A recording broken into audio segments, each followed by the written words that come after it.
Me too. What's going on? Hey, are we live? We're live. Good, we're live. How's it going? I'm doing good. What you got there? Fidget spinner. Oh, fidget spinner. Look at you. I love this thing. Look at you rocking the fidget spinner. What is going on? I'm excited, man. We got another great episode ahead for everyone. So we just keep having good ones, man. Last week, I'm still on a high from last week. Yeah. And having Bobby with us and really talking about the motivation, inspiration, just all of wow. No lie, that literally carried me through the week. Yeah. Like that was fantastic. Yeah. So super cool. Yep. Did you have a good Easter, good weekend? So here's the thing. I had to work a wedding on Saturday night that went until 1 a.m. It was a complete rager. It was almost it was really almost awesome. like being at an EDM festival or something like that. It was way out of control. One of the best groups I've had in a long time. Sunday, however, I basically was in bed. I've been binge watched this show, which, by the way, if you haven't watched this show, I definitely encourage you to watch it. It's called Tell Me All Your Secrets or Tell Me Your Secrets. Yeah. It's on Prime Video. Binge watch the whole thing, the whole season. So it's pretty good. It's a really cool show. Very cool. Yeah. So that's what I did Sunday. That's awesome. Yeah. Didn't even hunt Easter eggs or nothing. Nah. Just watch the show. I don't even think I ate an egg, let alone hunted them down. I don't even think I ate one. I've been eating jelly beans like crazy. Have you? I need to stop. You're a jelly bean eating fiend. Yeah, I love it. I love it. Jelly bean fiend. Well, I want to thank everybody for jumping in with us tonight. We hope you're having a good week so far. It's only Tuesday, but hey, the start of the week is a lot of times how you set up yourself for the rest of the week. So hopefully you're having a good week so far. And we'd love for you to comment and let us know where you're checking in with us tonight. And as always, if you haven't already subscribed to our YouTube channel, please do so. We love it when you do. And you're welcome to comment. You're welcome to thumbs up. You're welcome to thumbs down. I hope you don't, but it all adds up. We'll take it. And if you have a constructive criticism, we're happy to have those too, right? Absolutely. Yeah, so what about you? Sure. Tell me about your weekend, bro. It was a good weekend. Very low key. Family came into town. We kind of just hung out. It was pretty fun. I did not hunt Easter eggs, but I ate a lot of jelly beans. Nice. And just chilled. Yeah, it was a good weekend. Getting ready for a busy April. So yeah, we're blessed. Look at here, our buddy Chris Diss says he's got his Dr. Pepper and cream soda ready to go. Yes. NYC, baby. Yes. New York in the house. Yeah, so this is a little bit of a thing. If you haven't watched the show before and you're first time watcher, a long time listener, then you don't know about maybe our obsession with Dr. Pepper or addiction. That's a good one. So we have two addictions around here. Number one is Dr. Pepper. Number two is one of us dumping the Dr. Pepper over on the table here. So we're going to hope that doesn't happen tonight. Sure is not going to happen. We're going to hope that doesn't happen tonight. Where's Frank? I don't know. Have you seen Frank this week? Let's bring him on. Let's see what Frank's up to. Frank, what's up, buddy? Hey, how's it going? There he is. How are y'all doing? Look at what are you doing over there, New York boy? New York boy, let's go Mets. We were 4 days late starting the season thanks to some COVID protocols of the opposing team, but we collapsed in the 8th inning last night. But hey, it's okay because Mets baseball is back.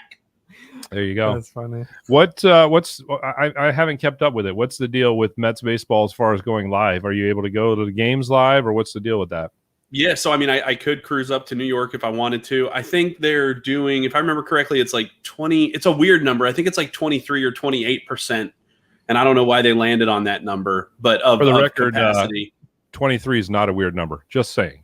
No, well, I mean, I'm with you on that, but it's weird. It's weird when you're talking about percentages. I didn't. So right. Yeah, but the problem is like all the tickets are sold out like crazy because for us specifically, just because of some team related things, right? But so everybody's kind of trying to flood there. I mean, opening day tickets were going for something god awful, like home opener. So yeah, but specific to New York though, which I do not live in, but knowing what their requirements are, you have to have passed a COVID test with a negative within 72 hours. I think they said you also have to provide proof that you've been vaccinated, and they've got some other things that they're requiring you to do to attend as a fan. So I don't know if it'll happen, but I can also cruise up to DC and watch them play the Nats a couple of times too. So well, and you could go to Texas, and we were just looking at before the show. We were just looking at a photo that he showed me of like a full house in Texas Stadium. So you can always go watch the Rangers, full house. Yeah. Actually, funny that you say that. My wife's mom is moving there right now. and they're going to go see a Boston. They're going to go watch Boston versus the Rangers because Boston is their team. Nice. Go Red Sox. That's proud of them for that. Also another thing I know you and I have in common, and this has nothing to do with the wedding industry. For those of you that are watching, I apologize, but I'm going to geek out with Frank for a minute here. I just saw a thing that said that they're having a hard time selling front row seats to WrestleMania, which is kind of interesting. They can't seem to get those sold. Yeah, you'd figure that'd be the spot where people, if they were going to commit to going, that they would want to go. Yeah, absolutely. Who knows? Yeah. Yeah, I don't want to geek out about WrestleMania because it will turn the show really, really bad, really fast. Yeah, we'll just totally take the show in a different direction. All right. So with that being said, we'll move on from all of our sports talk because we sound like a bunch of guys just talking about sports, and that's not always fun. Once again, if you have never watched a show before, we want to let you know that this is Wedding Business Growth. If you haven't connected with us on social media, we invite you to do that. Our show is about the business of your business. We love talking the wedding and event industry. We all work within the wedding and event industry. And Nick and I, the originators of the show, and then Frank joining us on the show, we always say that we built this show on two pillars. Number one, community. Number two, education. And those are the two things that we think are vitally important for not only the success of your business, but the success of yourself as an individual. So our goal is to bring on guests to join us to talk about different topics that can help you with your business and help you with different areas of your business. A little bit later, we're going to go to our new. Hold on, I gotta see here. What does this say? You're only talking about entertainment, current events, not sports. Fair enough. You're right. You're right, Christus. You're right. So later on, we're going to go to Frank's Clubhouse Corner to talk a little bit about what Frank got from our clubhouse today.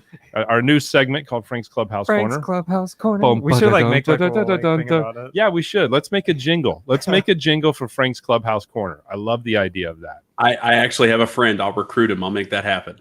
Frank, nice. I need a cutout of your face. Yeah, we can. That'd be cool if we had like a little cutout and like a little thing that just pops across the screen. It's Frank's Clubhouse Corner, where Frank talks about all things Clubhouse. I don't know if that's going to be it, but we'll work on it. Yeah, that's a first run. Yeah, I'll actually just like clip that and send it to my buddy, and we'll see what he can make out of it. Say, hey, I need you to make me a jingle, but not this. Yeah, just work on that a little bit. Yeah, see, Chris just likes it. He liked the jingle. All okay, right. Well, there you go. That's some good feedback. There you go. All right, so let's. Do we have anything else to talk about before we get started? I'm just happy to be alive. Well, that's a good thing. It's a good place to be, man. Yeah, that's always a good thing. So let's rock and roll. All right. So tonight, joining us, she's the owner and lead event coordinator of Significant Events of Texas. Hey, we were just talking about the Texas Rangers. Her name is Meredith Commender, and for the past 14 years, she has been the owner and lead event coordinator and designer at Significant Events of Texas, an event coordination firm based in Dallas, producing an average of 60 events each year, including weddings, special events, corporate events, and charitable events.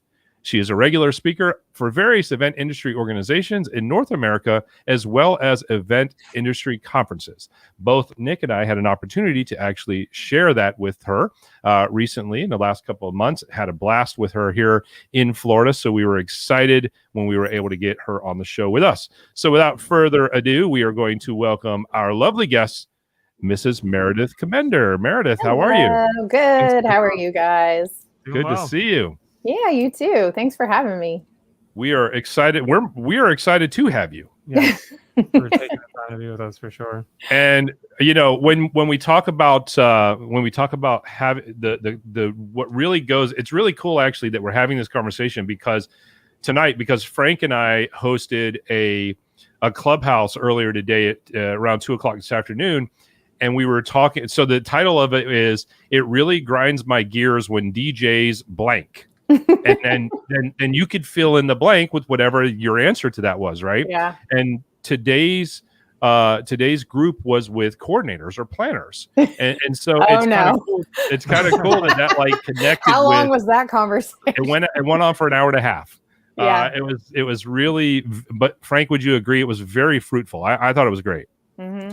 Yeah, well, we went into it with knowledge that we were probably going to get punched in the face a couple of times, and we were cool with it. And but to everybody's just to speak for every coordinator that came in the room, everybody was very respectable, was very gracious to share their opinions or tell us, hey, this is what grinds my gears. And I mean, if there was one underlying thing that came from that, was that communication was what needs to be improved, regardless of whether it was this little issue here or that issue there. It all went back to the whole communication being the overarching issue. Well, and I think it also, and to expand on that, it went back to this thought process of so many of the challenges that we face in the moment of the event are a lot of times things that could have been spoken. How many times do we think in our heads, if I had known this ahead of time, then X probably wouldn't have happened, right? And so we kind of were like, man, that really makes sense in the context of this conversation, which is it makes sense for all of us to have communication with each other before an event happens, because then we can kind of start knocking down those, if I had known this ahead of time kind of things, because we can make assumptions about what each other does, but until we've walked a day in the shoes of each other, we really honestly don't know that. And so I think it's super cool that circles around to what we'll be talking about tonight. For sure. I mean, I love getting to kind of see, like, in the trenches what the planners go through, like what other people like David, what he does with DJing and stuff like that. So, I think it's awesome. There needs to also be, though, a follow-up clubhouse it really grinds my gears when planners do this. Oh, don't worry. It's coming. No, but see, people don't want to, and I was actually that's funny that you said that, because like completely premeditated based on, I had no idea you were going to bring that up, because I was going to ask you guys, like, what are those things for you? Because I will say, I think it's really hard for vendors. And I agree, like communication issues with vendors across the board is my number one complaint all the time. And it's something I'm constantly working on improving and giving feedback on. And when I speak around the country, it's like one of the biggest things I talk about. But at the same time, I also address that, like, planners often have huge communication issues too. And I feel like other vendors are hesitant to say that to them, because we're the ones that give the business a lot of times, right? So I have enjoyed not speaking in my own market, but in other places where people can be honest. And you'd be amazed how many times people are like, what do I do when the planner does this? And what do I do? Because it's like, I'm not affecting them in Florida or wherever. Right. But amazing number of planners are also very bad at communication. I have found, and I have heard, it's shocking to me at the same time, because communication is like one of the things that's so important to me as a business owner and as a planner. But we could all improve upon it. And I think this last year, we really had to work on those elements. But that's interesting. I mean, I would be one giving a lot of feedback. It bothers me when this happens. I'm always the one giving that feedback. The cool thing about the room today, and I think moving forward, like, we set the tone immediately. We were like, listen, we looked at the people in the room and we were like, to our knowledge, Frank and I have not worked with any of you yet. We hope to one day, but we haven't worked with any of you yet. So anything you have to say, we're not going to take personal, because you're not saying it about us. Right. That's why Clubhouse can be really helpful. What you were saying earlier. Yeah. And so it was really interesting to be able to get the responses back. Yeah. And 9 out of 10 times, and probably 9.9 out of 10 times, it goes back to communication. It goes back to this same thought process. And I think sometimes this is a big thing that's overlooked, is that let's take a wedding, because these things could change when you're talking about corporate events or fundraisers or other things like that. But let's take weddings, because I think a lot of our viewers are in the space of weddings. And so we all collectively have the responsibility of giving this couple the best event and their guests the best event that they can have. Right? Collectively, that's our job. But individually, we also have responsibilities that could potentially work opposite of each other from the collective part of that conversation, right? So I use the example of, like, let's say that the photographer is going to take the couple out for sunset photos. Well, depending on when that happens, if the DJ has a live dance floor going, and everybody's blah blah blah blah blah blah, and then all of a sudden it's like, hey, or or another example, actually even maybe a better example that was brought up in the conversation was that one of the planners said that they had planned to do this fake kind of exit thing where they were doing. Did she say they were doing sparklers on the dance floor, Frank? I just thought about this. She did, but I didn't. I just let that go. The cold. Well, you can do the cold ones. Maybe that's what true. she meant. That might have been what it was. Sparklers. But the context of the conversation was basically that she had come over and asked the DJ to stop, essentially like, hey, we need to stop the music, and we're going to go ahead and do this fake exit, and then we're going to get back into the party, kind of a deal. Well, she said that the DJ didn't respond back very favorably. He was kind of turned his nose up and turned the music off and was like, all right, well, I guess we got to stop. This very like this kind of like from an outside looking in, you could tell he wasn't happy, is the best way for me to explain it. And so she expressed her frustration in that situation. And, it was one of those things where we were like, yeah, I could understand how you would be frustrated in that situation. However, looking at it from the standpoint of a DJ, we use or at least I use the example of like thinking that we want to take this audience on this roller coaster ride of emotion. Like you're up in the air and you're really excited and people's arms are in the air and they're going nuts on the dance floor. And then by just bringing the energy of the music down, you can bring the tone of the event down, and then you can move into whatever the next thing is, which is that fake exit or whatever the hell that is. But if people are going nuts on the dance floor, and then it's kind of like, at the end of the night, everybody's partying, going crazy, and then somebody throws all the lights on. Like it's just weird, like what the hell just happened kind of a thing, right? And so I think that, we were able to say to her, like, hey, in the future, maybe tell the guy, hey, in a couple songs, because the other part of that is that the DJ is maybe thinking 2 or 3 songs ahead of ourselves. And if I'm using this roller coaster example, and I've got people going up the hill, but I don't have them to the top of the hill yet, and the top of the hill is 2 or 3 songs away, and then you come over to me and say, hey, we need to stop right now, and then boom, I just drop everybody down on the floor. Yeah, that's no good. And I mean, to be honest, this whole story, like, to me in my head, and maybe it's because I'm always like, every issue that ever happens at an event, I'm like, how could I have handled this differently? But to me, that was more of a planner issue than it was a DJ issue, because like, I get that sometimes spur of the moment things happen, but like, it sounds like that fake exit was kind of always part of the plan.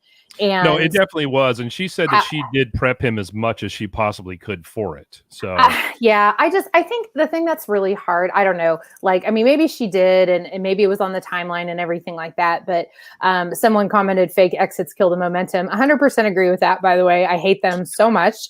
I actively fight against them. And I really like try to encourage people against them, because, some of the people that end up making fake exits encourage are the photographers and videographers. Now, I'm not saying I blame them for it, but I honestly, like, there's a lot of photographers and videographers that offer like a 6-hour package, right? And I get it. That's like a really affordable option. Whenever I have a client, and we do for weddings, we do day of coordination, partial planning, and full service. So sometimes we get to manage all the vendors and refer all of them, and sometimes we don't. So sometimes we get day of coordination where they're just brought to us. And in those situations, I often see, the first thing that we do when we bring on a day of bride is send me all of your contracts and all of your proposals and let me look through all of them. And I can't tell you how many times I've gotten them and I see one with like a 6-hour photography package, and the photographer has convinced them, well, you can just do this fake exit. And then I'm like, okay, well, we need to have a conversation about that. I've even in our like groups locally, our like Facebook kind of like groups where we're able to talk and discuss issues in Dallas, talked about like, I don't think anyone should even be offering those packages. Like, you need to offer a package that covers the entire wedding day. But when I've said that before, I've gotten pushback. Well, that's not in everyone's budget. And I do understand that. We tend to do middle market weddings for Dallas. And Dallas and Florida are pretty similar in terms of like our budgets, I think, overall. But an average priced wedding for Dallas is about $45,000 to $75,000 these days. And that's for about 150 to 200 people. And the majority of those clients do have DJs. And that tends to be the bulk of my clients.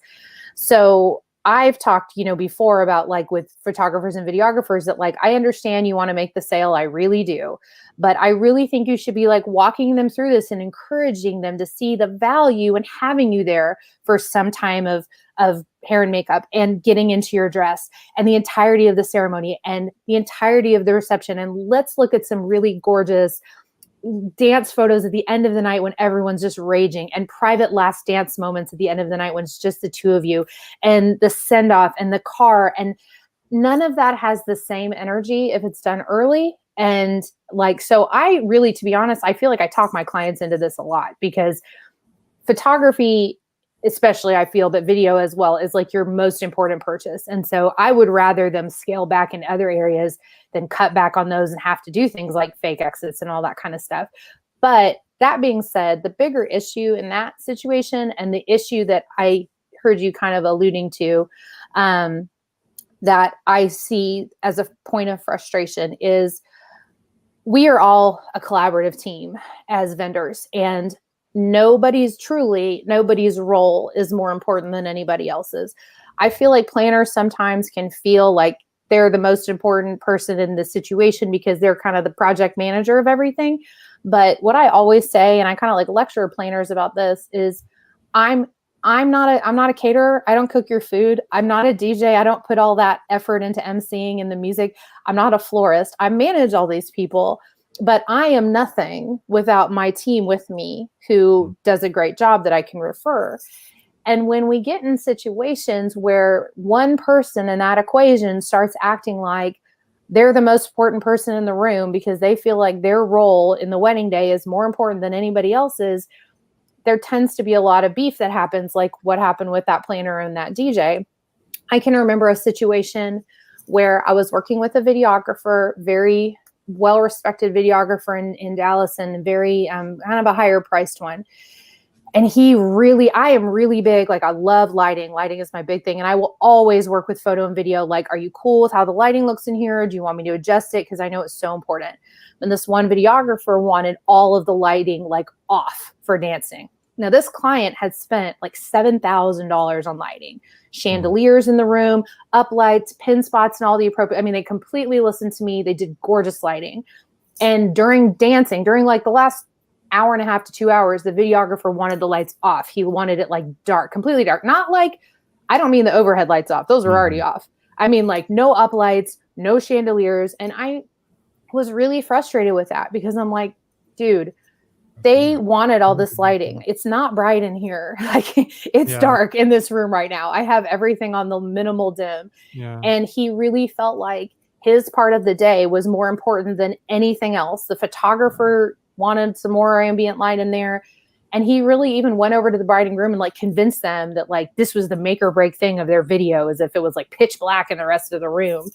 And I felt really frustrated. And it was a good example of a moment that happens all too frequently where somebody acts like they're not part of the team and what they're doing matters more than anybody else's. If we're going to have a client that's going to do a fake exit, as an example, I absolutely know the DJ is not going to be happy with that.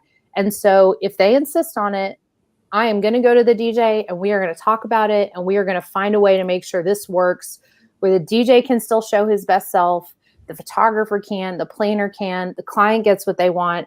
And I'm not going to just spring it on them and be like, you better do this now, because you're completely disrespecting what the DJ in that situation had built all night long, and just acting like it doesn't matter because all we're going to do is defer to the client or another vendor or whatever. I often get in a situation where I'm in a unique position in that I'm there as a planner. And I think all planners are in this situation where I am there to advocate for the client for sure. But I will tell you, and it's not a popular opinion, I don't think that the client is always right. I think in our industry, they're wrong a lot. And I think a lot of it, it's not that they're wrong, is they're ignorant. They just are. Like, they're ignorant. They're not ignorant people. They're smart people. They're ignorant of what is needed to make this run. They're ignorant to the process. Right. They're ignorant. And it's our job to educate them about it and to show them, like, this is what works. This is what doesn't work. This is why this doesn't work. I mean, I'm the first to push back if a client's like, I want all EDM music the entire night, or I want all country, I'm like, here's a reason why this doesn't work. Because then what happens? We already know, you and I know, that the client isn't going to be happy because all the people are going to clear the dance floor. But it also makes the vendors look bad as well, like that they didn't know how to keep this party going in that situation. So I'm really big on, like, I often will stand up to clients on behalf of my vendors, because at the end of the day, although I love my clients and I get a lot of referrals from my clients, I get a lot of referrals from other vendors that I work with. And if I don't take care of them and make sure their work is respected and that they're treated well by the client and that they get to show their best professional side, they're not going to want to work with me either. And honestly, that's more damaging than a client that's like, gosh, my planner was really aggressive about the lighting that I needed or something. Because, in the end, they usually think that you're right once they see the event. But I think respecting each other's roles is so important, and it often gets trampled on, and it's a problem for sure. I love that you said what you did about, the client versus the vendor and stuff like that, because I looked this up because I had this planner from Atlanta recently. This was just this past Wednesday, sent me a message on Instagram and said, I have a question for you. In your opinion, what sets a certain planner apart from the rest? And my reply back to her was, I would say one who understands that while they are hired by the client, they still understand the value of giving all the other vendors the best chance to succeed at the event. Yes, 100%. So I thought it was just right in line with what you just said. So I'm glad you brought that up. And Nick and I kind of looked at each other when you said that about being ignorant, because I say it all the time. Like, we have one of the most ignorant clients on the planet, because most of them have never made this purchase before. So they just don't know any better. They just don't know any better. I want to go back, if you don't mind. I want to go back to something that you said, because this is interesting to me. And it sparked a question that I had, and I don't know if you caught this too, but you talked about how you want to encourage the client, or you kind of want to have the videographer to be there from kind of start to finish type of a deal. And some of the pushback is the price point and things like that. Is there anything that a planner could do in that kind of a triangle of a relationship?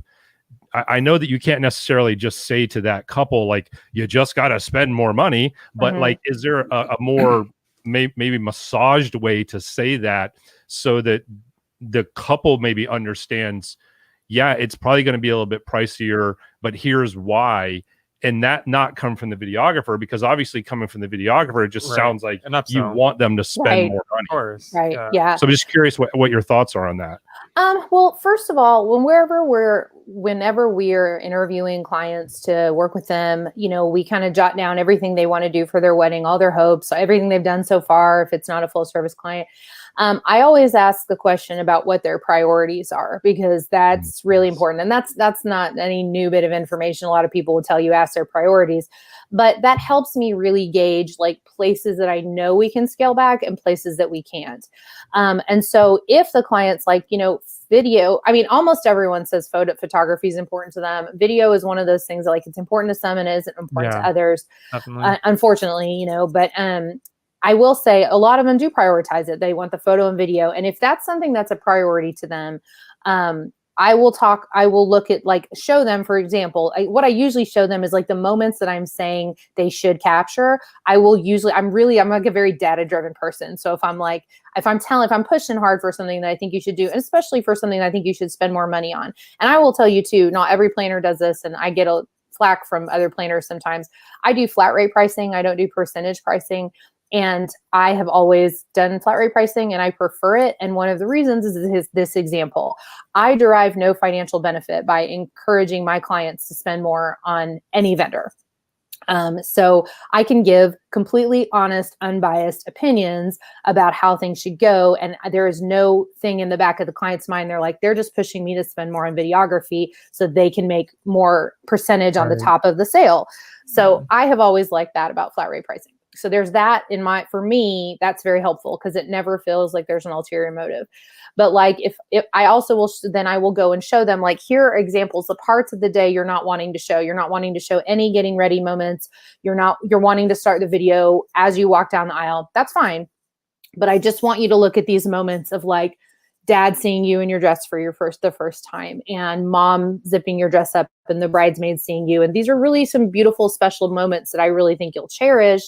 So watch some examples of this. And after you watch it, if you're still like, no, I'm good, I just really care about the ceremony and reception, I'm like, cool, okay. But at least I feel like I've done my part to show you examples of what you could possibly be missing. Now, if I show you those examples of what you could be missing and you're like, I do want to add this, but the budget is a problem, I will really comb through that budget and find other places that we can save. Because I feel like with weddings, I always talk about like the things that are the must-haves and the things that are nice to have. If you're doing a buffet, for example, you don't have to have 3 proteins on your buffet. You really don't. Everyone will be completely satisfied with a salad, ideally 2 proteins, a starch and a veggie. But I have had clients before where I'm like, we're going to cut back and we're just going to have chicken.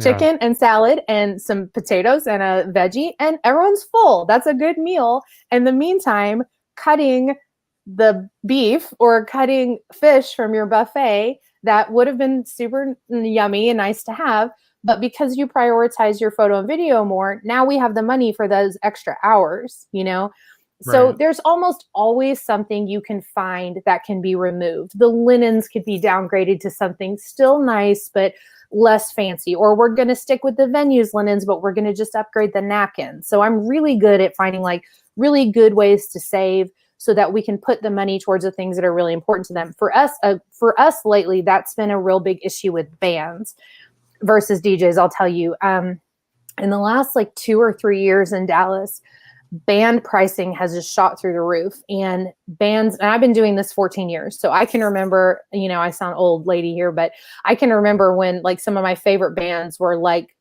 $5,000 to $7,000 all the time for long periods of time. And now those bands are like $9,000 to $20,000. Wow. It's a huge spend. And so people are like wanting bands. I have a client right now, wants to have a band, 200 guests, does not have the budget for a band, not to do all the other things they want to do. And we've had to have a lot of serious conversations about that. Like, but if this is a priority for you, I always approach it that way. If this is a priority, what else can we remove? Because I don't want to be that person that's just constantly pushing them over their budget. And I want to set up in that example, circling back to that example, I want to set the videographer up for success so that he can make that sale and not just look like he's just trying to make more money, because it's the right thing to do, because he or she knows that this is the footage they're really going to want, So I try to think through those things all the time. Do you find, I mean, it's such an interesting point about being at a flat price so that, the more money they spend isn't influenced.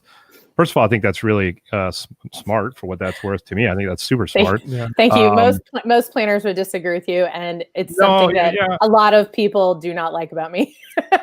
Well, the other question I have is, to your point about, oh shoot, yeah, it just left me that quickly. Oh, I actually wonder how many planners have that conversation about prioritizing and shifting monies like that, because that's pretty interesting.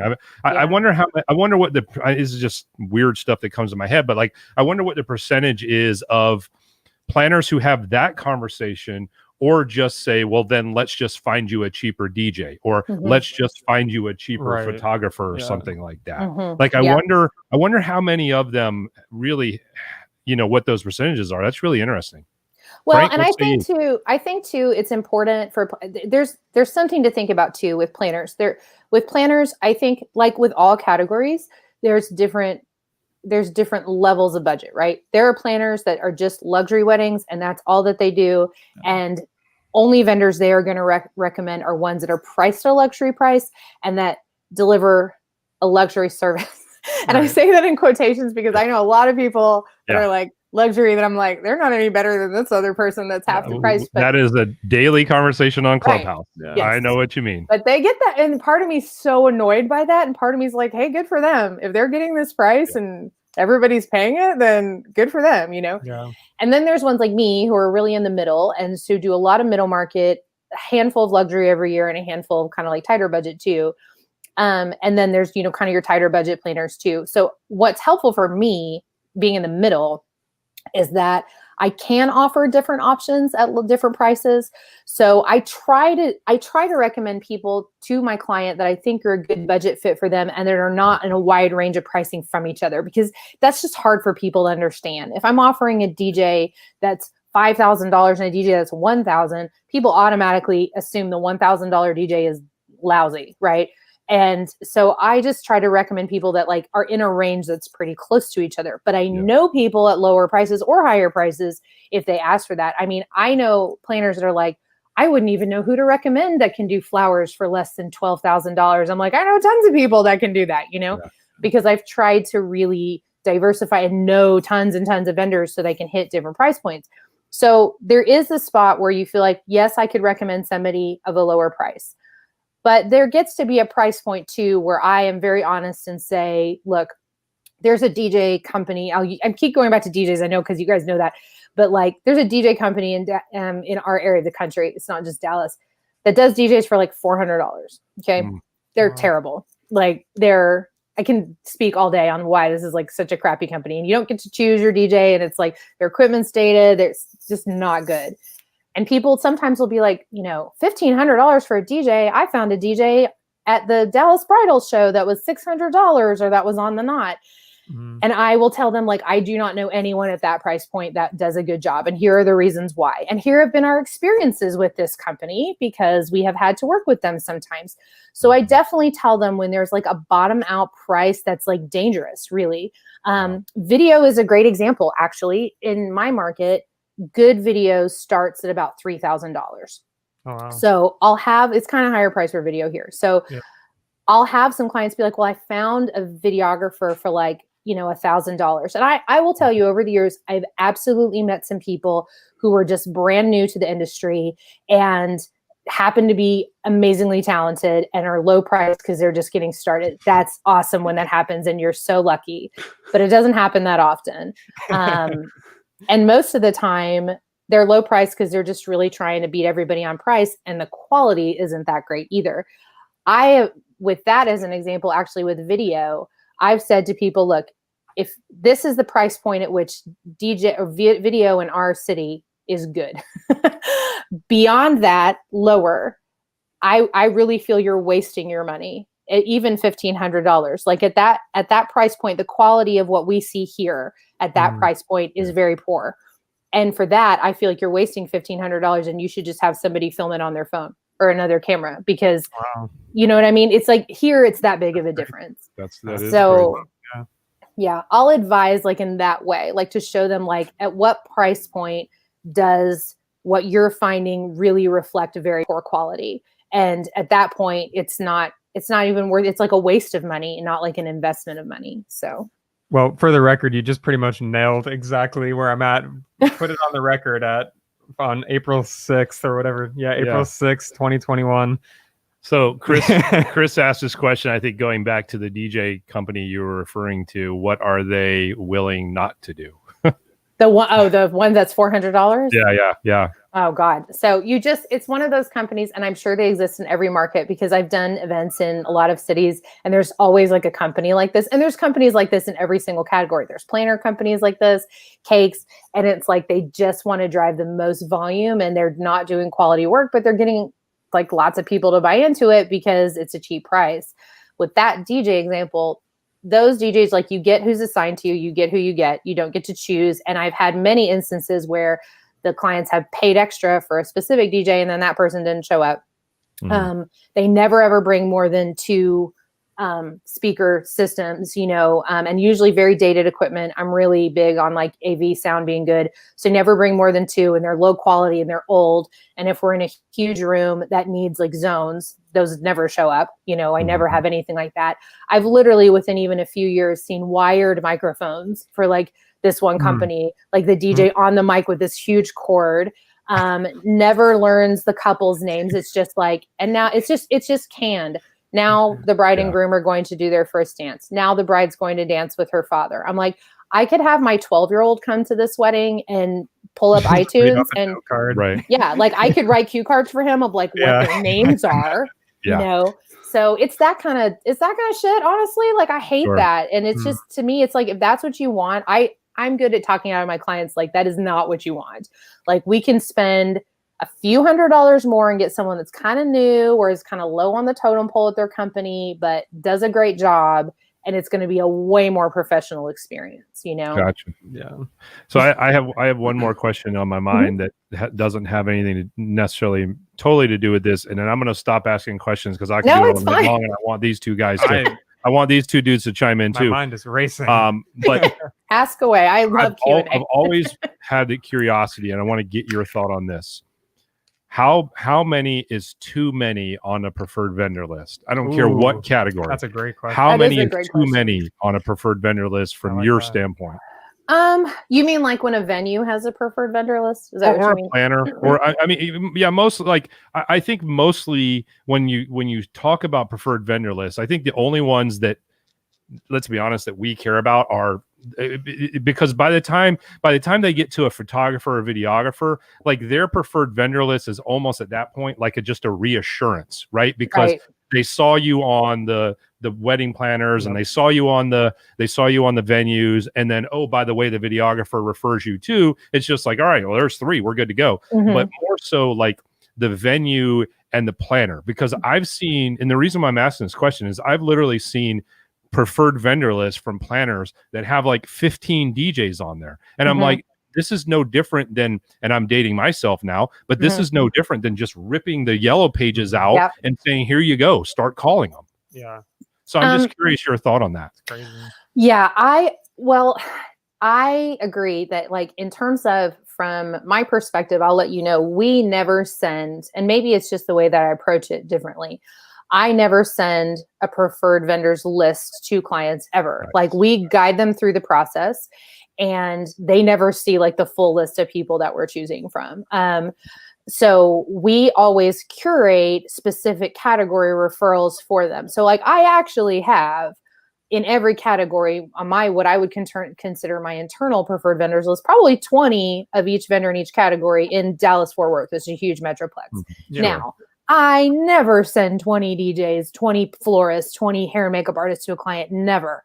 I typically send between 4 and 6 of any category for their consideration. And I don't say contact all 6. I send them and say, these are 4 or 6.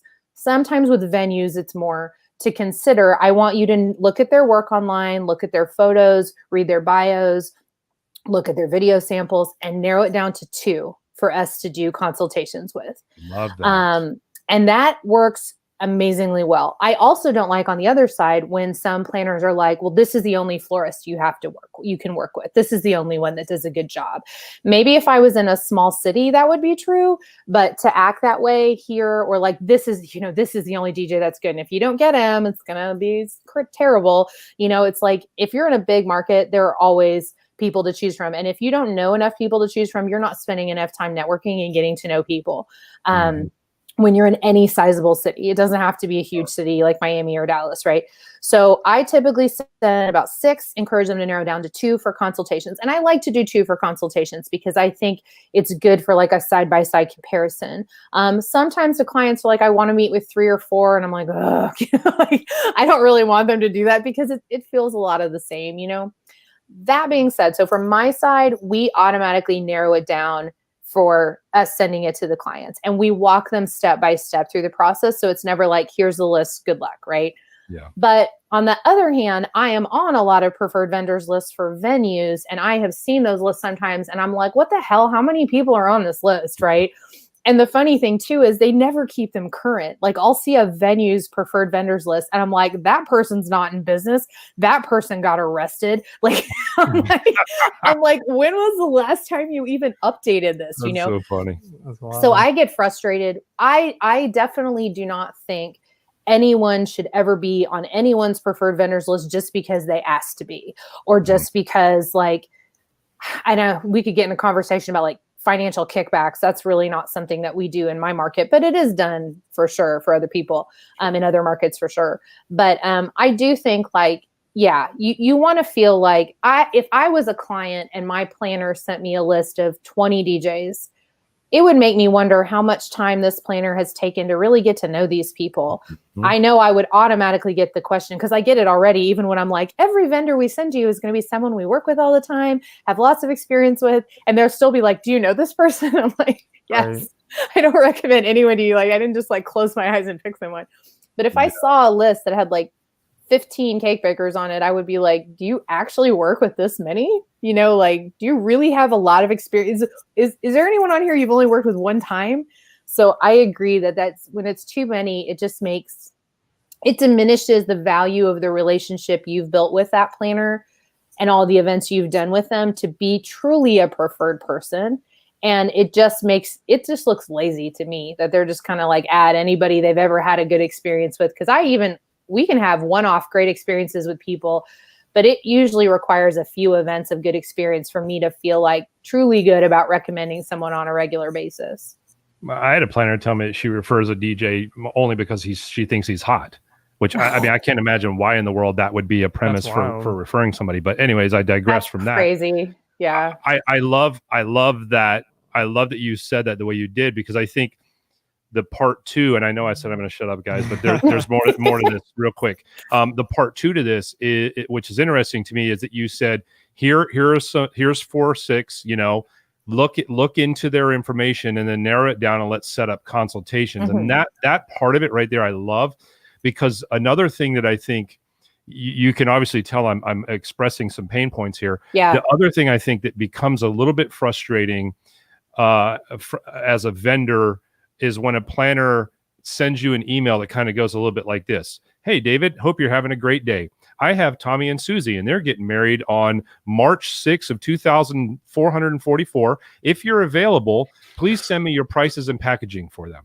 Mm-hmm. And to me, that is the biggest pain point for a couple reasons. Number one, because now I feel like I've been reduced to a commodity, because literally I feel like all she's going to do, or he, might not be a she, but all they're going to do is send that same email to 3 of us or 4 of us. And then she's going to get that data back, or he's going to get that data back and lay that out in front of the one, lay that out in front of the couple, and then say, which one do you want? And it's no different than just putting a damn menu in front of them and saying, do you want beef or chicken? Right. Sure. So number one, I feel that's a challenge. And then number two, it's hard to answer that question with not having any context of, and I always jokingly say, like, what if they want me to have like Snoop Dogg be there with me? Like, that's a really different price point than just me being there by myself. Yeah. But I don't know. I don't know if they want that or not. And if they do, I got to factor that into my pricing. Right.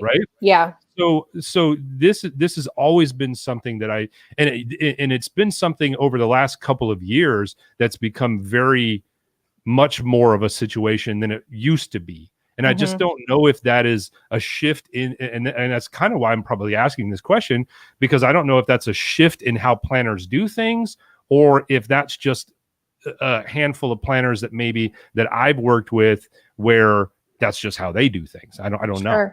Yeah. Yes and no to that question. So when we send, for example, if I was vetting you as a DJ, I would ask your price. I do try to contextualize it always. Like, I will tell the DJ, for example, what is your price for, you know, if some of the DJs I work with have hourly fees, some of them don't. I try to always, because some of them like to do packages, and I refer some that do packages and some don't. So I kind of always start with like, what would the cost be? Are you available? That's important, obviously. And, you know, what is your cost for this segment of things? Just DJ. But I will tell them, just so you know, if they go with you, I for sure will also add lighting and photo station. So like, keep that in mind when you tell me this pricing. But I don't want to throw all of that at them right now, because I find they're not expecting to see a bill from a DJ, just a DJ, right? That also has $2,000 of lighting added to it. They know they're doing lighting, but it's like they feel better about it, getting to know the DJ and booking based on that reason. So when I send to the client, it will say, like with any vendor, it will have like the name of the company, a link to their website, a link to social media if that's relevant for what they do, and the price. And I list all of them that way. So when I send all vendor categories, that's really the first thing they have to go on. So you're right. Like, they're not just getting to know you. And I have had times where there's instances where I know there really is someone that really is a great fit for this client. And I will tell them if I think there's really 1 or 2 that I really think you should be looking towards. price is a factor too, but I don't ever just say like, here's David at this price and here's John at this price. Like, here's David, here's his website, here's his bio, and here's his pricing. So I just had this conversation today with one of my makeup artist friends because she was frustrated that like she had checked in with me about a client and I said, I'm sorry, they picked another artist.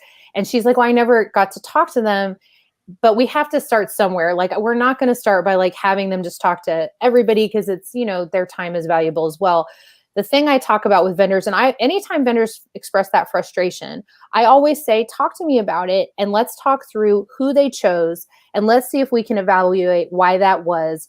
If all they're looking at is, if they're getting to see in this makeup artist situation, name of your company, website. I almost always send Instagram links for hair and makeup artists because the hair and makeup artists here are much better about updating their Instagram than they are updating their websites. So the two my bride narrowed it down to in this particular instance, they were not my friend, or, you know, this point that was asking me about it. And so I said, she said, you know, who did they end up picking? And I said, well, they chose one of these two. So let's go and look at their sites and see why are they gravitating towards that. Somebody commented over here about LaForce as a DJ company in Dallas, which I work with. I've done hundreds of events with LaForce. The owner of LaForce is one of my best friends, Glenn Roush. We work with them all the time. Great guy, great company. Yes, very much. Yeah, they are like, I can tell you a funny story later of how like I got to know Glenn because it has absolutely nothing to do with the wedding industry.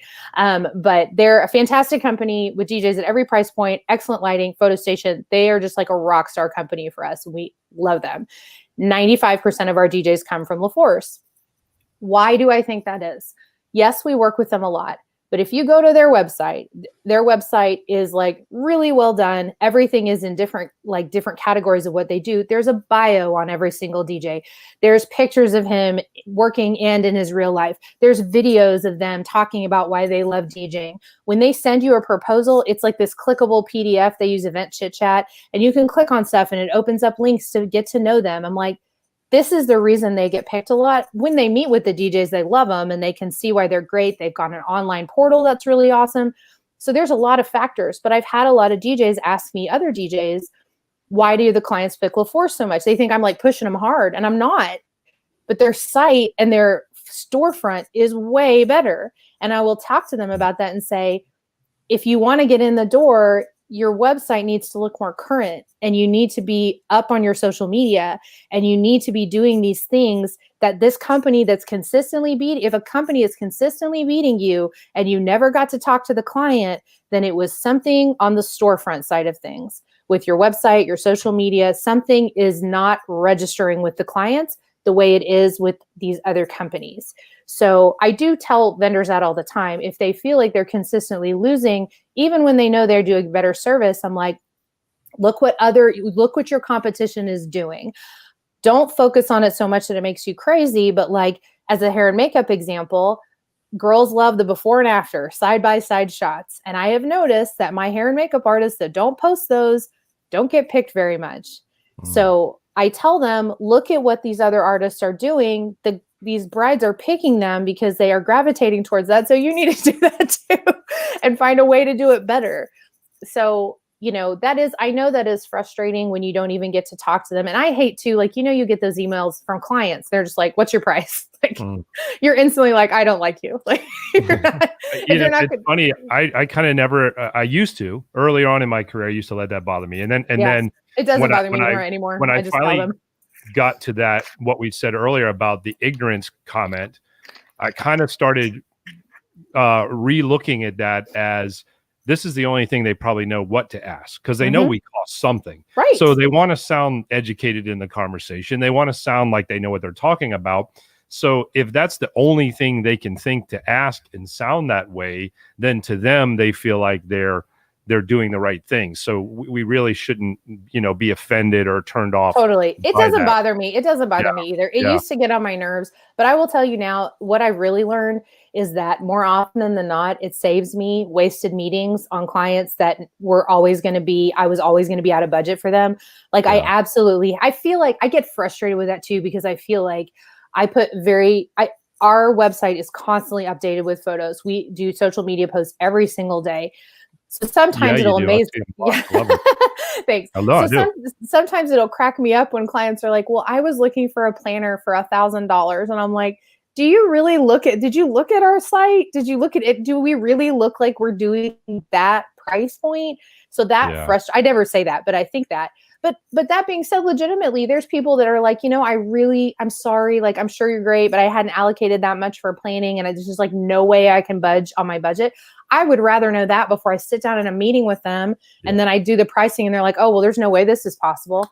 And then they're like sad about it because they really liked you, So I don't mind the pricing thing. I like it better I definitely don't like when the email is like super short. And, I used to be an English teacher. So it's like super short, bad grammar.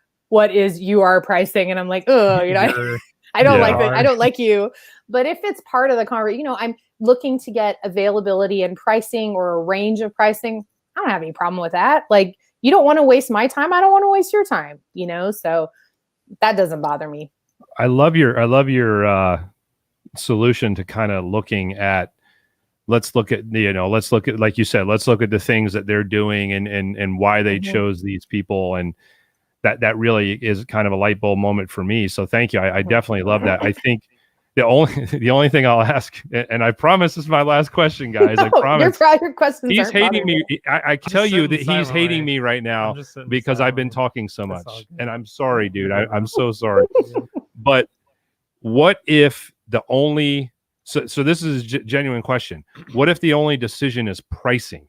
Like, what is your advice to that person if the only reason they made the decision was pricing? Is it just then, the obvious answer is not everybody is going to be your client, right? But is there an extended answer to that?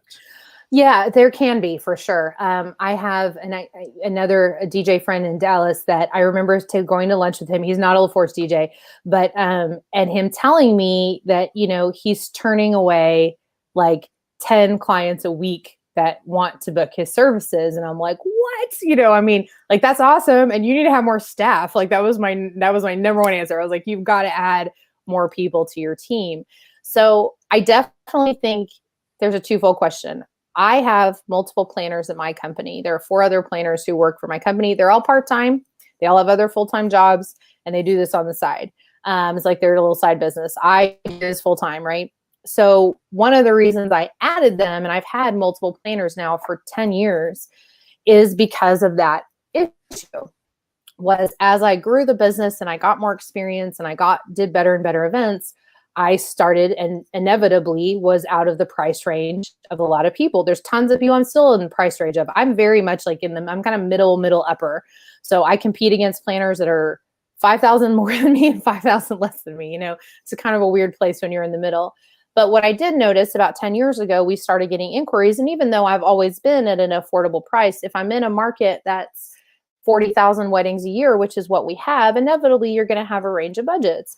So I started bringing on other planners, and they are always less in cost than me, always, because I'm the owner and I put all the money into the business. And some of them aren't that much less in cost with me because they've been doing this a long time. But we kind of have like a graduated system of pricing and seniority. And I definitely have like, won't go below this price. Like, that's our newest price person and they're going to be the lowest in cost. So sometimes when I have vendors that say that, I lose all the time on price, we have that conversation about, well, how are you feeling about that? Do you feel like I'm totally fine with that? I'm good with the amount of clients I have every year. It's able to sustain the salary that I need for my survival and my family. And I'm really okay not adding additional staff or a different package or a different option that will make it affordable, more affordable to the mass of people. And you got to look at that. How many people are you turning away because of price? Because if you're turning away a lot of people because of price, you may just not truly be recognizing what the budget for most people is in your market. And that's another question too. Do you want to work with a lot of quantity? I know tons of planners that think I'm absolutely insane that we do 50 to 60 events a year. The majority of planners in Dallas do like 15 to 25 events a year. So and then we do a great job with them too, right? So that's a very foreign thing to a lot of people. They do not want to be working every single weekend. I like to work a lot. So I'm priced at a place that makes it manageable for me. But I advise other vendors on that all the time. If you're good where you are, you're good with the amount of work that you're doing, you don't mind turning the business away, and you don't like the idea of having a lower cost package or hiring other people that you could train that could do similar work, not always the same, for that would be reflective of your brand for a lower price, then cool, just stay where you are. But if it's bothering you, like it was bothering that DJ friend of mine, that he was turning away all this business, what's the solution? Hire additional DJs, hire additional planners, have different types of packages that work for people, find a la carte options that you feel like you can take in the mass of people that you want to, and still feel good about the amount of work that you're doing. So it's just a decision that you have to make in terms of what do you really want. And that can change over time. I know plenty of people that started out doing tons and tons of events, and they're like, "Ooh, I'm done with that. I want to scale back to 20 events a year." And like, good for you. If you can do that and that's what you want, that's the dream. That's awesome that you can do that. But if you're constantly losing because of price and that bothers you, then you need to reevaluate your price or offer some other options, or consider hiring sub-staff. So that's a terrible term. I don't mean that. Like additional staff that's kind of beneath you in price that you could train to do what you do for a lower cost, but still reflective of your brand. And that takes time to train those people to your level of excellence that you expected the company. But I have found that it's been really worth it for me. It's been very beneficial. Well, I think something that I definitely want to ask in kind of going off of the point about price, maybe flip the coin to the opposite side for people who are just getting started in the industry. I know we talked about it a little bit earlier. How do you avoid falling into the trap as a younger person in the industry who might just be getting started, falling into, I'm just going to compete on price? How do you avoid falling into that type of trap, and some of the suggestions for that? That's very hard to do for sure. And I mean, that's very hard to find that balance. And one thing I have done, and it's sort of a silly little strategy, and it's easy to do if you're not spending a lot on like paying someone else to do like marketing materials and whatnot for you. I have gradually increased my price steadily. And I do mean on like often like a 3-month basis over the entire 14 years of my career. So it's so silly. I don't know that I even would recommend it as like a business strategy. But what I do is if I book like 2 or 3 packages at this price, the next person that asks about it, I raise it by like $500. And if I book 2 or 3 more at that price, I raise it again.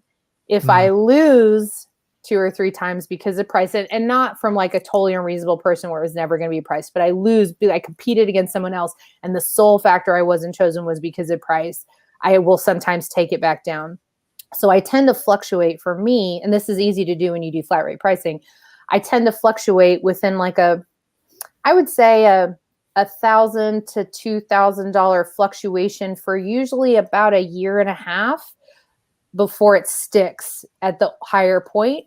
And also at the higher point where I get to a point where I'm like, okay, I'm willing to go down if I keep losing because of price, but I won't go beyond this point. And I've just noticed over time that doing that little bit gradually, again, it seems so silly, but it has helped me just to gradually raise it and to feel good about doing it that way, because it's kind of like you're just like dipping your toe in the water, right? Like, will people do this? But I'm not raising it so much that it's like such a big deal, right? And gradually it grows and grows and grows. I mean, I charge 3 times what I used to charge for full service coordination now, but it took years to accomplish that, but I still had consistent business. So I think I'm never going to advise vendors to like, I mean, I've never like shopped other vendors for price or anything, but I think you can get a good gauge of kind of like the people that you feel you're truly competing against. No matter what their years are in the industry, the people who you feel your work is as good, if not better than. And I would price similarly to them, and maybe a little bit less when you're first starting out. But I don't think it's a great idea to just like, completely bargain basement that price. Yeah. But to be honest, Nick, I think like if you're in that situation, we have all been through that, really. And I mean, I feel like anyone I ever talk to in the industry that lasts, we'll talk about like the year that like broke us, right? The year that we like did way too many events and we weren't charging enough. And it's scary because when you're bringing in so much quantity at a low price, you're scared to raise it. And I can remember having that year. For me, it was 2012. And the next year I really bumped my prices up a lot. and I did fewer events, but I made more money. Right. And I was like, oh, it works.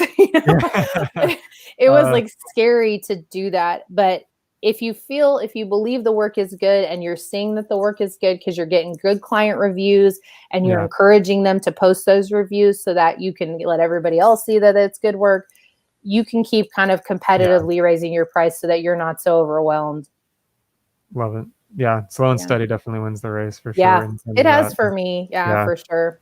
Definitely. I've seen people, because at the same time too, I will tell you, I mean, I've seen people enter this industry with no experience and all of a sudden they're like $5,000 more in price than me. And I'm like, what? Like it doesn't, to me, what bothers me is that people don't see that, that's, and I get that because people have great marketing, but I'm like, how can you tell, like this person has like 10 events under their belt and you're going to pay them this much.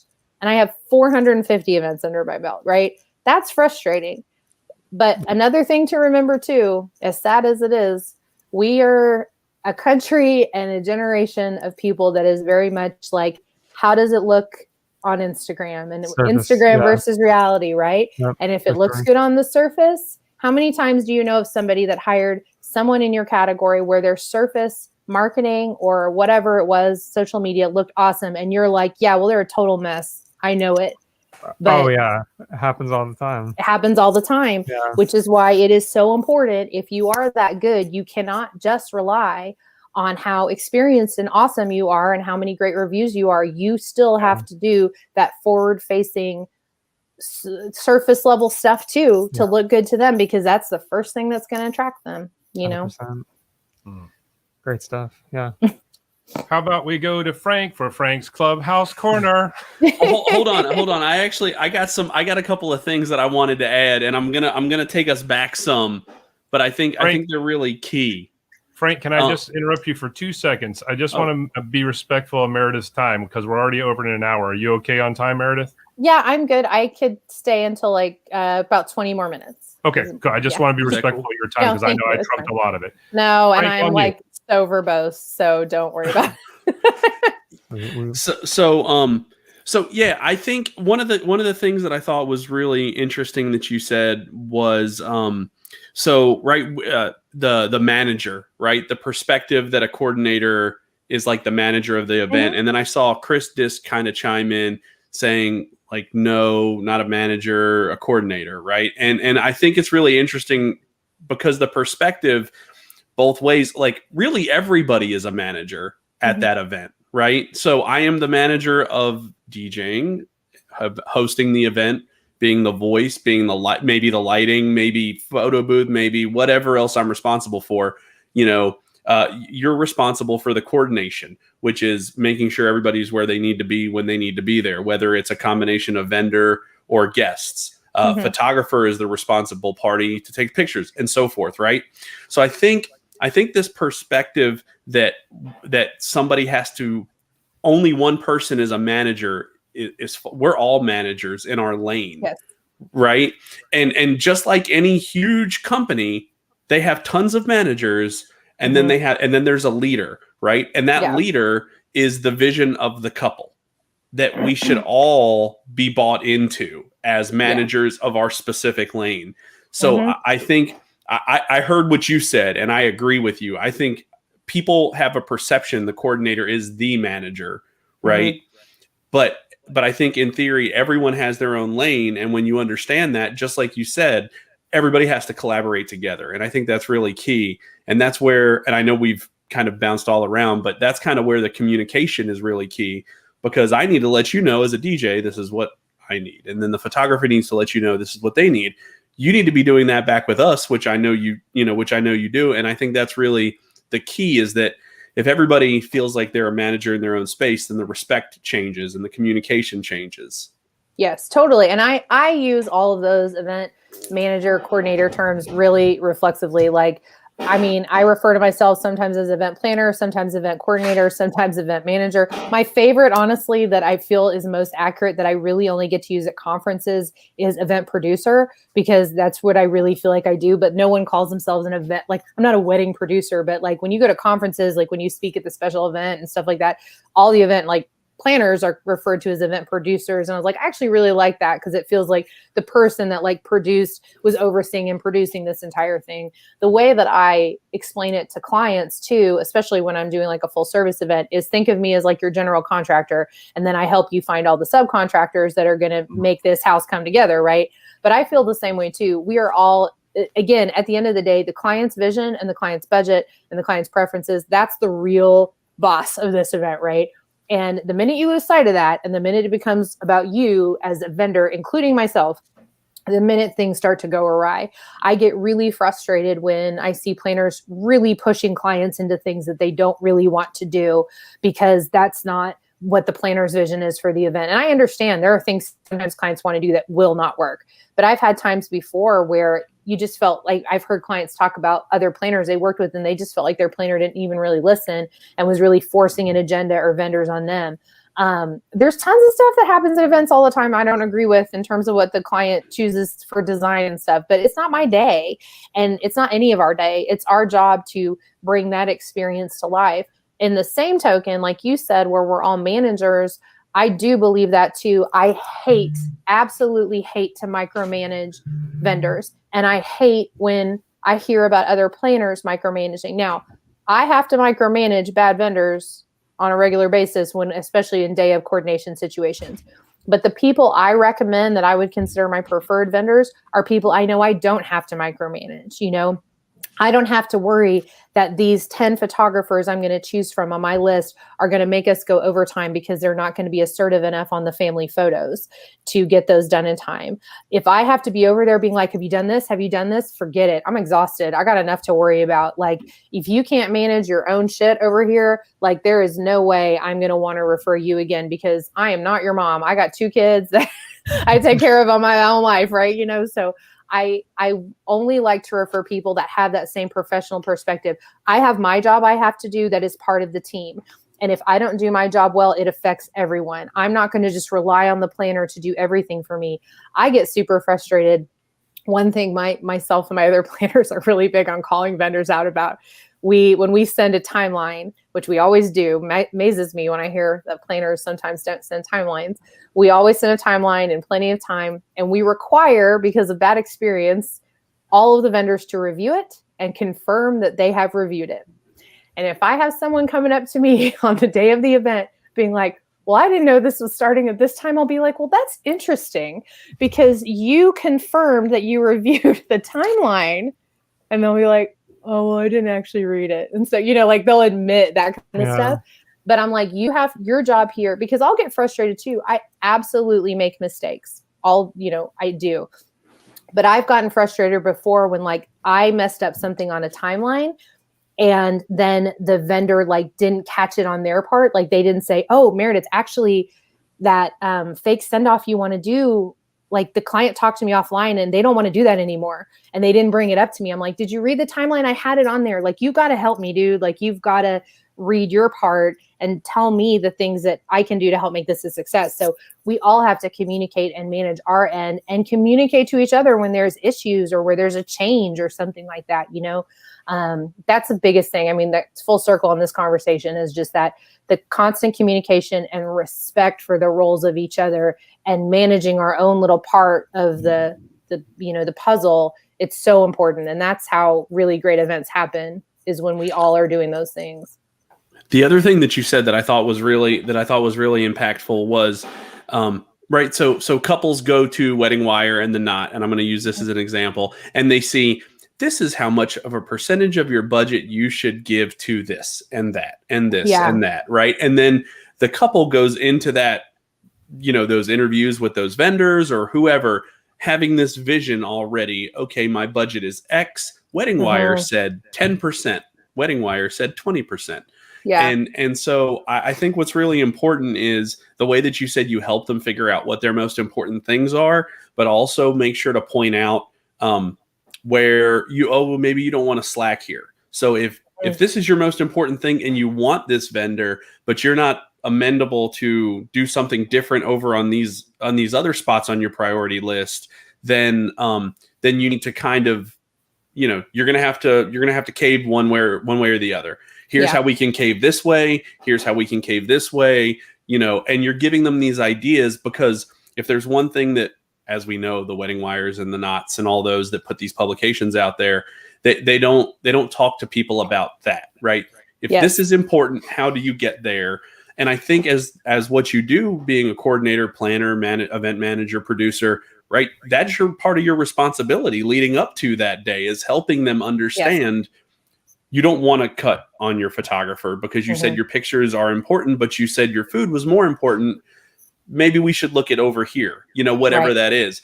And I really think, and I think it's funny that you said that the vendors in your community hate you for some of that technique, because I would love it for that technique, because I'm going to win some, and then you're going to make sure that if that couple's win was not me, that I don't stress them out because, we really want Frank, but we wanted this more, so I think that approach is really cool. And it's the communication with the client that's really key in that. Yeah. And that happens all the time.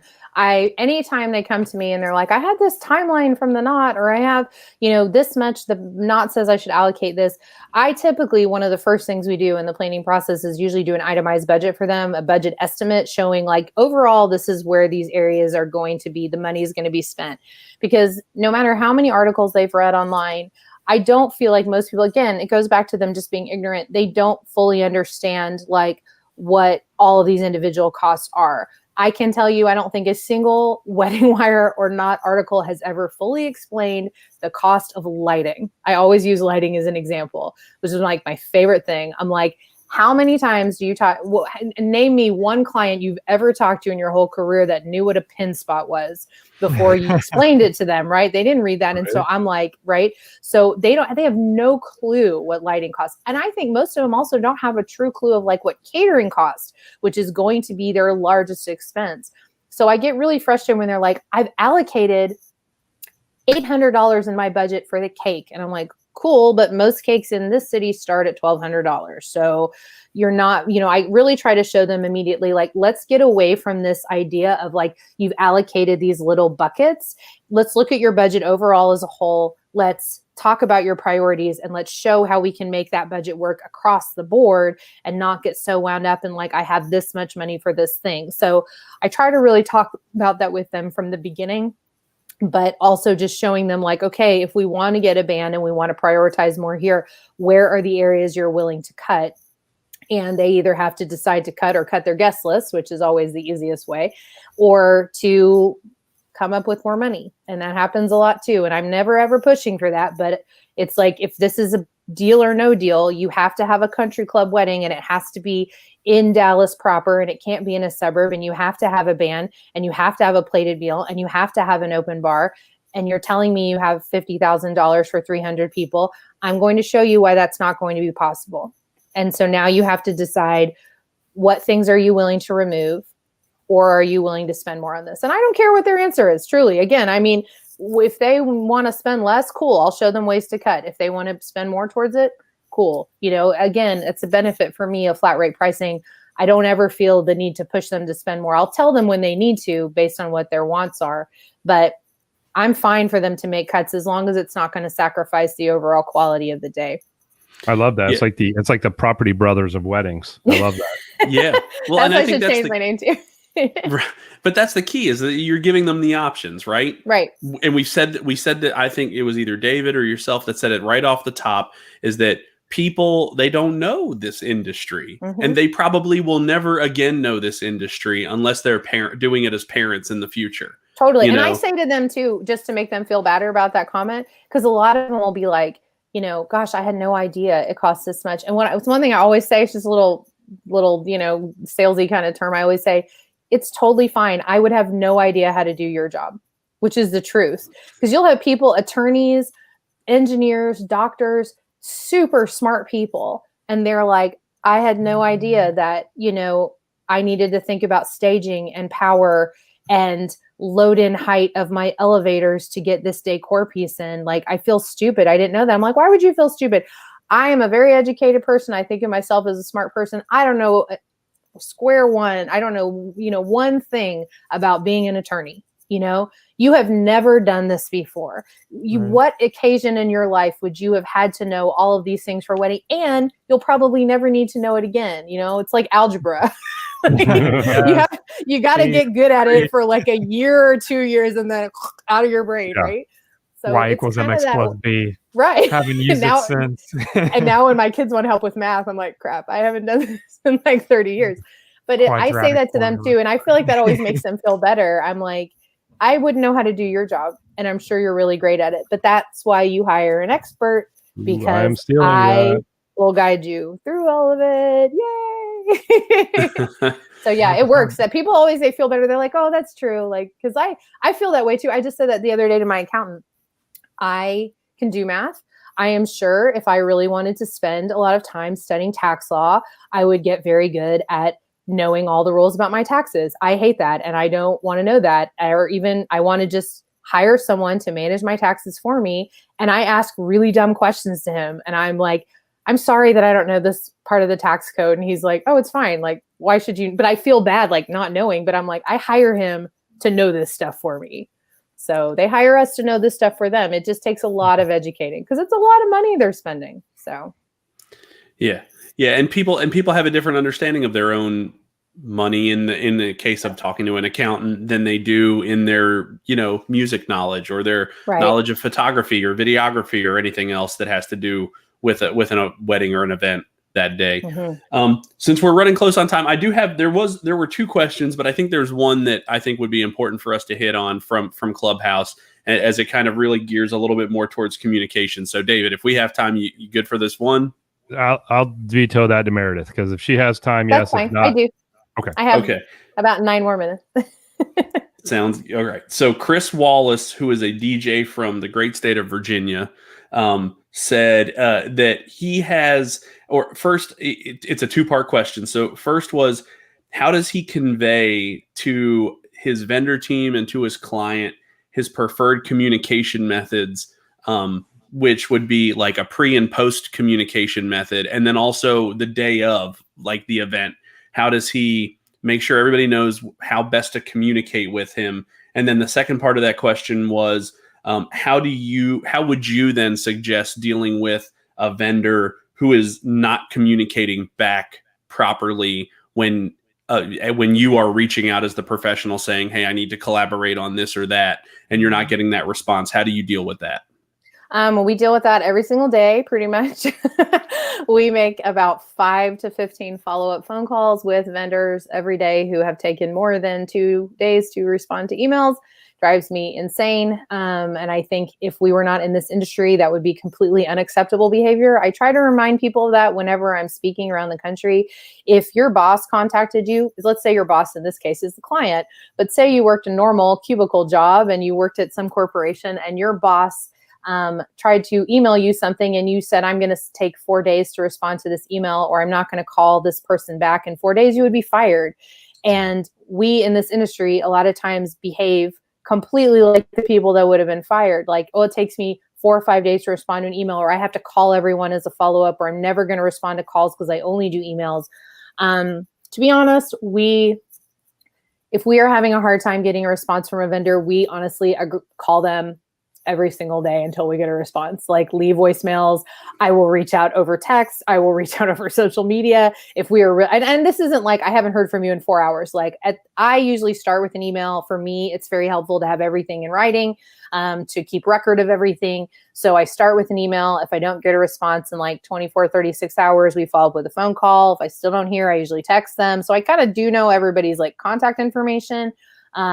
But we just get pretty aggressive about it till they kind of are forced to answer. But if it's somebody that is a constant communication problem, that is somebody that we typically do not continue to refer. And I do think communication, expectation, and how you choose to communicate with your clients and your vendor partners is important to establish from the beginning. Remember all the time that we are dealing with a generation of clients that have lived in the age of rapid, constant communication. So if you're taking more than 24 hours to respond, I guarantee you are losing a huge segment of people that would love to hire you, that view you as a very slow responder in an age where they are used to instant communication. So do keep that in mind. But I think some people have different forms of preferred communication. And I think to that person's question on Clubhouse, just communicate that to people. I am best responsive over text, or I prefer really to do a phone call at this point in time in our planning process, or I really need to have everything in an email. Like, I feel like we all have our own communication preferences, and the biggest problems occur when we don't communicate what those are, or we don't do things that we should do, like not set our voicemail to tell people when we're on vacation. I hate that when we've been emailing somebody and calling someone for a week, and then they're like, well, Meredith, I was on vacation. I'm like, didn't you see my pictures on Facebook? I'm like, that kind of thing. I'm like, that would not fly if you worked for a corporation. Put an out of office on, put a voicemail. I won't call you till you get back. I'm not a mind reader, and I shouldn't be expected to be following you on social media to see that you're in the Caymans, right? Be a professional and do the things you're supposed to do when you're not available, right? I think it's frustrating. I don't run into this that much anymore, but I used to really hate when you dealt with hotels. You guys can probably relate to this. And your sales manager, your venue manager, especially if there wasn't a planner, they're like, well, I can't give you a cell phone number on me. If you need to talk to me, call the hotel operator and they'll page me. And you're like, oh my God, I used to hate that, because there would sometimes be an issue and it would take 20 minutes to get resolved because of the chain of communication that had to happen at a hotel. So for people that work in venues in those situations, obviously don't take advantage of having someone's cell number, but it is very helpful to share that for a wedding day. Without that kind of communication, we tend to all not be able to get in touch. And on the event day, we need to be able to talk to each other instantly all the time. Yeah, no, for sure. Wow. Yeah, I'm in unison, right? In unison. That was weird. I feel like I missed it. Wow. I was like, we need to do a part 2 is all I can say. That was, yeah. Sorry, I got a lot of information. Yeah, I love it. No, I mean, I think the reason I was like David's like, oh, you're taking I'm fine with that because I'm just sucking it all in. I mean, I'm as much of a student to this as anyone else is watching. So, I mean, we're all here to learn. And I think the amount of information that you provided everyone tonight was incredible. Absolutely. Oh, thank you. Well, if anyone ever has follow-up questions, I'm an open book, really. And I really love to help our industry get better and work better together. That's the whole reason I started a speaking career and traveling around to these different NACE and MPI and ILEA chapters and conferences, because I did feel like what I have done and how I've run my business has been successful. And a lot of it has just been about, it's not all about for me. What's been successful hasn't been, knowing the best trends all the time or having the most cool new technology. It's mostly been taking care of my team, taking care of clients, having good customer service and great teamwork. I study a lot. I don't spend a ton of time, although there are some podcasts I love to listen to, they're industry specific, but I spend a lot of time listening to other business owners. I love the How I Built This podcast. I listen to that almost every day. I love business books that have absolutely nothing to do with the wedding industry, because I love to study how major corporations manage things and think about how I can pull little snippets of that and use it in my own business. And I think sometimes a lot of people in our industry treat this more like a hobby and this super personal thing that has to be, you can't have systems in place and you can't have corporate level customer service. And I think that's a mistake, because I think that we all could raise our level of professionalism to be taken more seriously, because I think across the world, we're still thought of this oh, you plan parties. That's so fun. You're like, hey, it's not just fun. Or even worse when they say that's so cute. Oh, yeah. Oh, she's just a wedding planner. I'm like, oh, you come do this. Yeah, you see if you like doing this every day. So yeah, I'm constantly trying to elevate my own professionalism. And I used to be a teacher, so I love just kind of sharing those experiences with other people. So if anyone ever has questions, just reach out.